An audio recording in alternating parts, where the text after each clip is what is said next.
പാകിസ്ഥാനിലെ terrorist camp മാത്രം aim ചെയ്ത് നടന്ന ഈ തിരിച്ചടിക്ക് വളരെ വളരെ I M being very proud being an Indian at this moment. A big salute to the Prime Minister, to the government officials and to the army.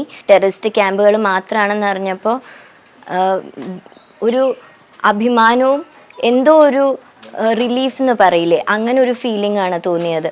കാരണം അച്ഛനില്ലാത്ത ഈ വീട്ടിൽ നമ്മൾ കഴിഞ്ഞ കുറച്ച് ദിവസങ്ങളായി താമസിച്ചുകൊണ്ടിരിക്കുന്നു. ഇങ്ങനെ ഒരു കാര്യം നടന്നത്, ഇങ്ങനെ ഇന്ത്യയുടെ ഒരു തിരിച്ചടി, അതും നമ്മുടെ നാട്ടിൽ വെറുതെ ഫോട്ടോയും എടുത്ത് സംസാരിച്ച് ഒരു ഹാപ്പി ആയിരുന്നുള്ള ഒരു മൊമെൻറ്റിനെയാണ് അവരൊരു ഗൺ ഷോട്ടിൽ തീർത്ത് കളഞ്ഞത്.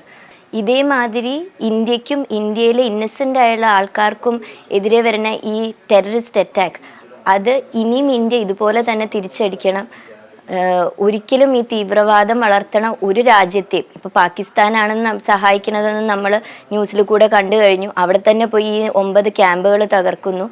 അപ്പോൾ ഇത് ഇനിയും തുടരണം. തീവ്രവാദം ഇന്ത്യയിലേക്ക് ഇങ്ങനെ തീവ്രവാദികൾ വന്നാൽ ഇതായിരിക്കും ഇന്ത്യയുടെ മറുപടി എന്ന് കാണിക്കുന്ന ഈ ഒരു ആക്ട് ഇങ്ങനെ തന്നെ മൂവ് ഫോർവേഡ്.